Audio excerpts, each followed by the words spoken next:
엄마 이제 너무 불편해요. 안 오셨으면 좋겠어요. 어머니 이제 제발 좀 그만 좀 집에 오세요. 하루 이틀이고 이렇게 매번 오시니까 개인적인 시간도 없고 솔직히 너무 힘드네요.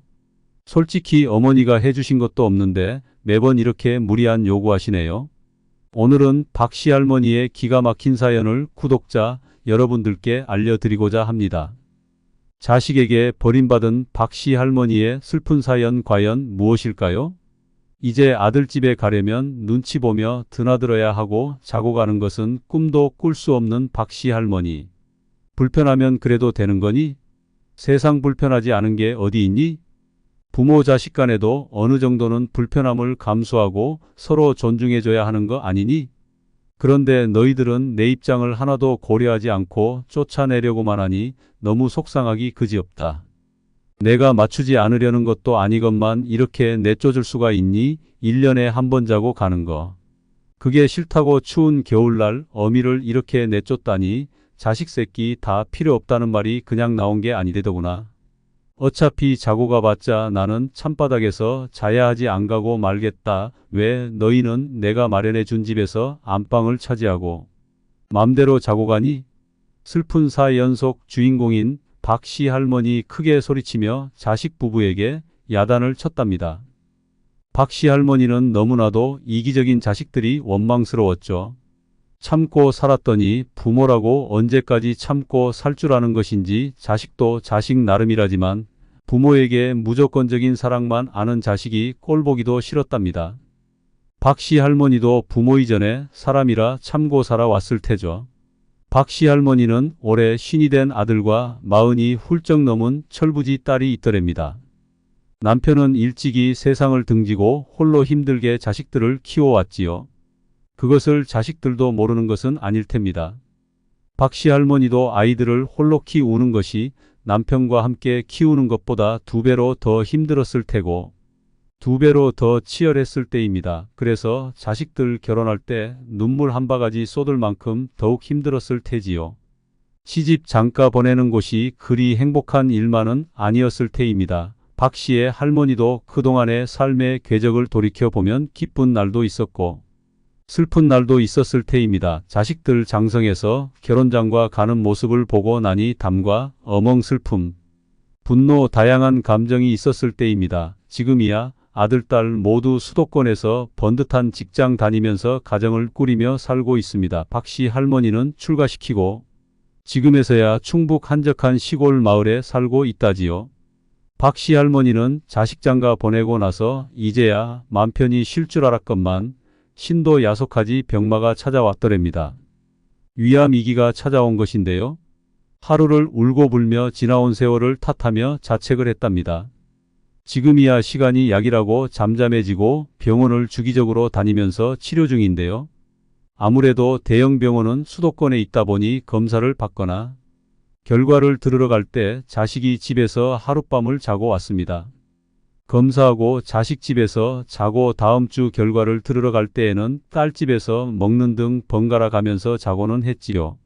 물론 처음부터 그래왔던 것은 아니고 아무리 멀어도 혼자서 다녀올 생각으로 박씨 할머니는 3시간이 넘는 버스를 타고 다녀오곤 했습니다. 초반에는 어찌어찌 다녀왔지만 지금은 건강이 더 악화되어서 당일에 갔다 오길 너무 힘들다고 판단했었는지 자식들과 상의를 해서 번갈아 가면서 하룻밤을 보내는 것으로 타협을 했지요. 처음 한두 번 갔을 때는 자식들이 맞이해 주더군요. 그것도 한두 번이었을까요?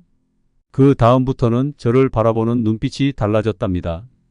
며느리는 제가 집에 갈 때마다 반갑게 맞이해 주더니 바로 안방에 들어가서는 아내와 말다툼을 하더군요. 처음에는 단순히 개인적인 문제인 줄 알았지만 나중에 새어나오는 이야기를 들어보니 저 때문에 싸우는 것이더군요. 그때는 너무 화가 나서 아들 부부에게 저도 똑같이 화를 냈답니다. 지금껏 힘들게 키워놨구만 부모가 집에 한번 온다고 이렇게 싫어할 줄은 정말 꿈에도 몰랐습니다. 그래서 저는 그날 저녁에 바로 아들 집 말고 딸 집으로 갔더라지요. 눈이 오고 추운 겨울날 밖에 나와서 덜덜 떨며 수원에 있는 딸 집에 갈 때는 그렇게 눈물이 났답니다. 아들 녀석은 저를 잡으러 오지도 않고 연락 1번 없이 모른 체를 하더군요. 그때부터였습니다.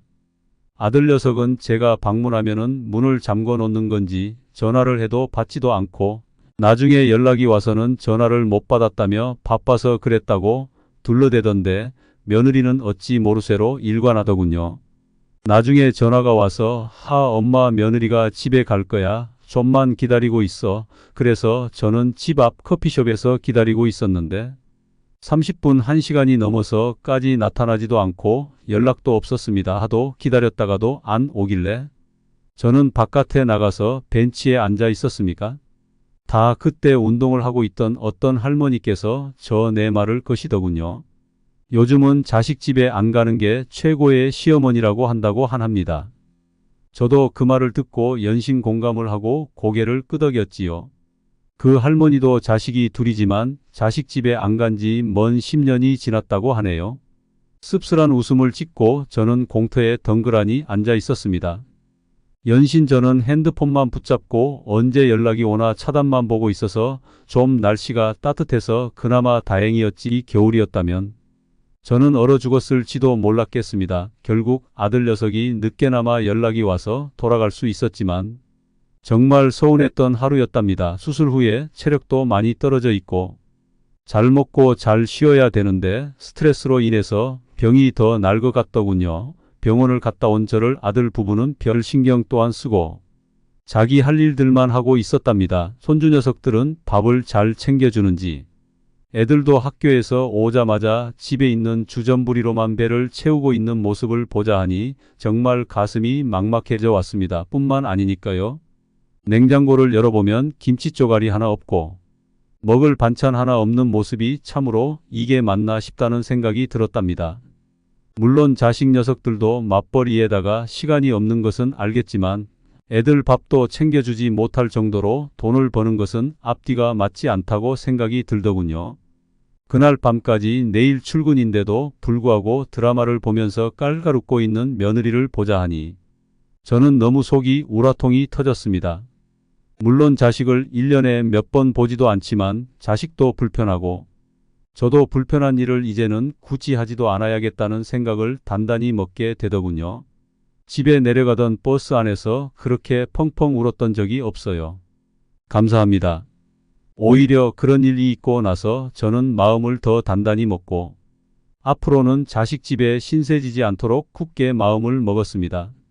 자신이 녀석들 집에 가고 나면 불편한 손님이 된 것 같은 이 마음은 정말 스트레스였습니다. 고3 손녀방에 잘 수도 없고 그렇다고 안방에 들어가 잘 수도 없고 꽂아 놓은 보리 마냥 제 자신이 우습게 보이니 더군요. 그날 아침에는 자식들이 버스 터미널까지 태워준다고 그렇지만 저는 한사코 거절하라고 집 밖에 나와 마을버스를 타고 터미널까지 갔답니다. 아들은 아침에 가면은 차도 막히는데 편하게 시원하게 가시지 왜 굳이 버스를 타고 가냐며 소리를 치더군요. 저는 뒤도 안 돌아보고 팍차고 나왔습니다. 아침에 짐을 챙길 시간도 없이 불이 나게 검은 봉투에 막 담아서 나왔습니다. 가방이 무거운 것인지 제 마음이 무거운 것이었던지 막막하지만 굳은 마음을 가지고 집으로 갔답니다. 그 후에 집에 도착하고 나니 아들 녀석이 연락이 오더군요. 엄마 집 잘 들어갔어 가는데 너무 힘들지 않았어 라고 전화를 줬습니다. 하지만 문제는 거기서 새어 나오는 며느리의 말이었답니다. 더 나아가 꺼진 줄 알았던 아들 녀석은 전화기 사이로 이야기가 새어 나오더군요. 어머님은 좀 우리 집에 안 오면 안 돼. 도대체 언제까지 우리 집에 오시는 거야? 정말 오시면 불편해 죽겠어. 맨날 집에 냉장고 열어보시고 빈손으로 오시는 게 참 너무 꼴보기 싫어. 저는 그 말을 듣고 통화를 바로 끊었지만 바로 눈물이 태어났습니다. 그 순간 일찍이 하늘나라로 간 남편 생각이 너무나 더군요. 몸도 안 좋은데 이렇게 서러운 말을 듣게 되니 정말 세상이 무너진 기분이었습니다. 이럴 때 남편이 살아 있었다면 생각이 절로 들고 또 드는 기나긴 밤이었습니다. 그날 밤 저는 아들에게 전화를 걸었습니다. 아들은 저의 울음소리를 듣고 깜짝 놀랐습니다. 엄마, 무슨 일이 있으세요? 왜 울고 계세요? 저는 며느리의 말을 전하며 속상한 마음을 토로했습니다. 아들은 저를 이해하려 노력했지만 며느리의 입장도 이해할 수밖에 없다고 말했습니다. 엄마, 며느리도 힘들어하는 것 같아요. 우리 가족 모두가 행복했으면 좋겠어요. 엄마께서도 이해해 주시면 좋겠네요. 아들의 말에 저도 노력해 보려 했지만 마음이 쉽게 풀리지 않았습니다. 저는 며느리에게 전화를 걸어 화해를 시도했지만 며느리는 저의 사과를 받아들이지 않았습니다. 엄마, 저는 더 이상 엄마의 간섭을 받고 싶지 않아요. 앞으로는 저희 부부만의 공간을 갖고 싶습니다. 저는 아들에게 며느리의 차갑고 냉랭한 말들을 하나하나 전해 주었습니다. 아들아, 며느리가 나더러 더 이상 간섭하지 말라고 했어. 그리고 우리 부부만의 공간을 갖고 싶다고 했어. 나는 너무나 상처받고 힘들어. 저는 목이 메어 더 이상 말을 잇지 못했고 뜨거운 눈물이 볼을 타고 흘러내렸습니다. 아들은 엄마의 말에 안타까운 마음이 들었지만 며느리의 입장도 이해할 수밖에 없었습니다. 엄마, 저도 이 상황이 정말 힘들어요. 며느리도 혼자서 아이를 키우느라 스트레스를 받고 있는 것 같아요. 엄마와 며느리가 서로 이해하고 타협할 수 있으면 좋겠네요. 하지만 저는 아들의 말을 듣고도 마음이 쉽게 풀리지 않았습니다. 저는 며느리에게 연락을 취해 화해를 시도했지만 며느리는 냉랭하게 거절했습니다. 며느리의 단호한 말에 저는 마음이 무너져 내렸습니다. 아들은 엄마와 며느리 사이에서 갈등하며 힘들어했지만 결국 가족 간의 불화는 더욱 깊어져 가더군요. 시간이 지나면서 저는 우울증에 시달리게 되었고 건강이 악화되어 병원에 입원하게 되었습니다. 아들은 저를 돌보느라 힘들어했지만 며느리와의 갈등으로 인해 가정이 흔들리고 있었습니다. 우울증에 시달리며 병원에 입원한 저는 날이 갈수록 건강이 악화되어 갔습니다. 입원 초기에는 아들과 며느리가 번갈아가며 저를 돌보러 왔지만 시간이 지날수록 그들의 방문 횟수가 줄어들더군요.